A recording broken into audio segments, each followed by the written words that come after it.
I would like to give a very happy 10th birthday to my personal favorite Geometry Dash level of all time, Death Moon by Caustic, or more widely as Funny Game.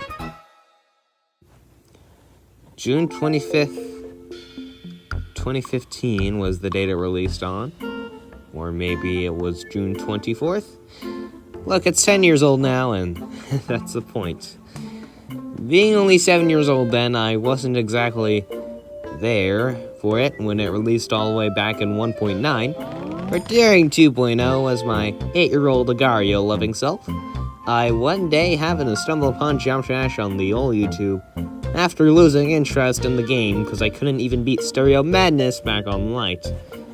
I don't remember how it happened or what I was thinking, but I decided to watch the levels that YouTube recommended to me.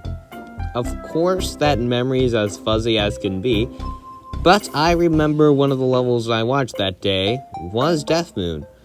Perhaps it was even that initial recommendation sent from the Divine via the YouTube algorithm. Death Moon opened my eyes. That simple-looking but greatly frustrating game of good music that I downloaded on a whim on my iPad the previous year turned out to go much deeper than what my small child brain could see. Cause now I knew that Geometry Dash had a community, something that I never got a hint existed before. I only knew a mere 8 visually identical levels. So, seeing this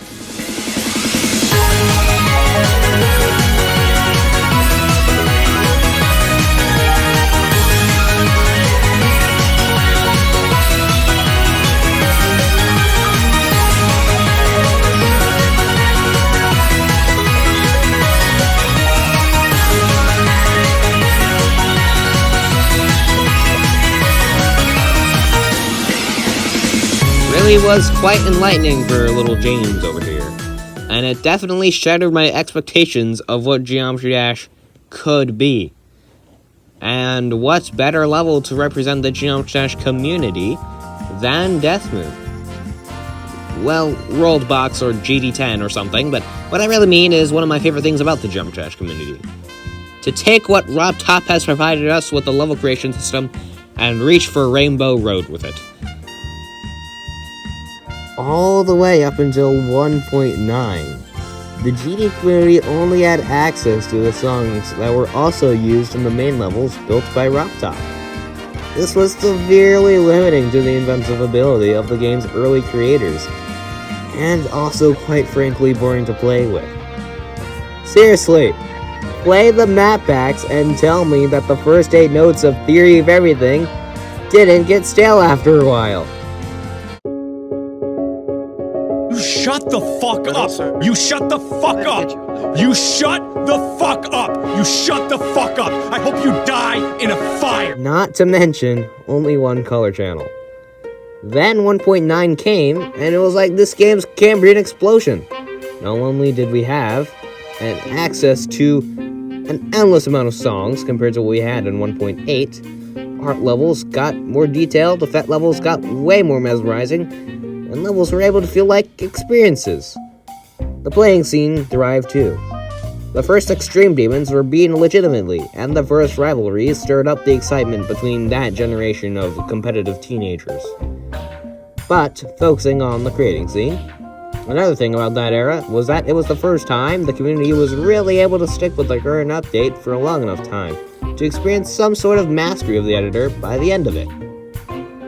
The wait for 2.0 was 290 days, by far the longest wait time for a major update up until that point. Death Moon came in 7.5 months into 1.9, and I think it definitely shows that evolution of the community's creating skill that was brought upon by the wait for 2.0. Which means, yep, it's about time we start talking about the actual level now. While art was a smaller focus in the level, the bird silhouettes and especially the pentagrams are still very iconic, and possibly an inspiration for some of the assets in Yatagarasu, and like a lot of other hell levels. But we all know what Funny Game is the legend of. It's effects. And back in 1.9, he was king at it. And don't take it from me, people from 2015 were saying very similar things about him. And he's no different in Death Moon. Say, take the first drop of the level. The background is only made out of an alternation between two objects, but with how close the color triggers are to each other, it makes those two objects really get the job done at making that drop feel intense. The concept of rapidly switching backgrounds is super expanded upon at the second drop. This time, there being 3 patterns, each a lot more complex than in the first drop. One of my favorite effects of the level is the blood droplet effect during a long fall, which actually happens 2 times, at 32% and 64%, and corresponds to a castanet that plays in the middle of a pause between a more tension-building passage of the song and a more fortissimo and intense passage.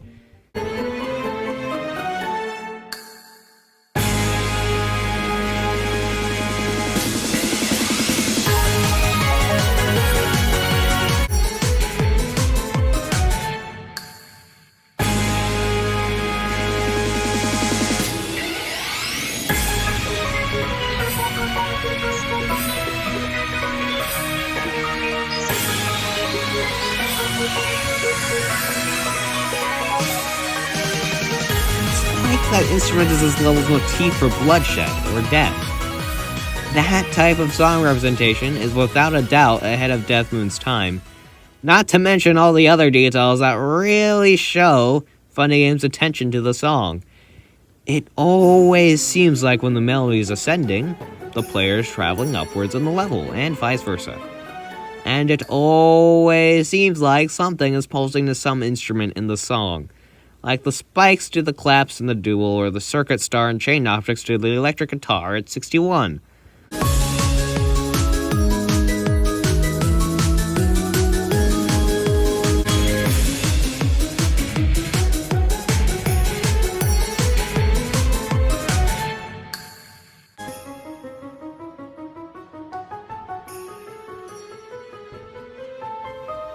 I'm not saying levels haven't done their song better since, but, of all time, this one really stands out for how well it represents the song, which, by the way, is also named Death Moon. Anyway, another thing I'd like to praise Death Moon for is its length, standing at 2 minutes, 39 seconds. That wasn't unheard of for 1.9. Levels like Tetrix and Durabe Basic 7 come to mind, but it was extremely ambitious for anyone to even think of keeping up with Death Moon's quality for that long. Other beloved 1.9 levels, Reed Ray, Non-Circles, and Windy Landscape, are only about half that, which kinda makes Death Moon sweep the floor in comparison. And, after all that, after such a long and epic journey, the melody stops as you zoom through a narrow tunnel, going through what seems like an endless array of portals, before the song exhausts itself into one final triumphant note, and you are released from the tunnel exultantly, knowing that there is nothing left now but the end wall.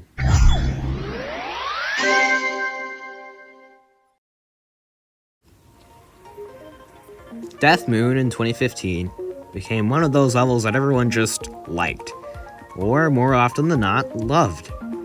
Death Moon in 2025 is still one of those levels that everyone likes or even loves. Bet you can guess which group I'm in. It wasn't in the montage for GD10 for some reason, but it was in GD10 the level, and its song was also the 25th most voted for the anniversary. And when it got the #1 pick for the GD Today list, everyone popped off and shit was like Return of the King. Except for Rosetta Art over here. A nice PFP though. Oh, and 43 million downloads and 2 million likes. It deserves all of them. But, since when did I Spy surpass it? Oh, well, Voxy Cat's hot though, so I'll totally glaze that shit in 2033 if they catch it. Well, anyways, I don't really need to write off much of a conclusion here. You get it. Death Moon is peak, the magnum opus of its time. It means a lot to a lot of dashers such as myself.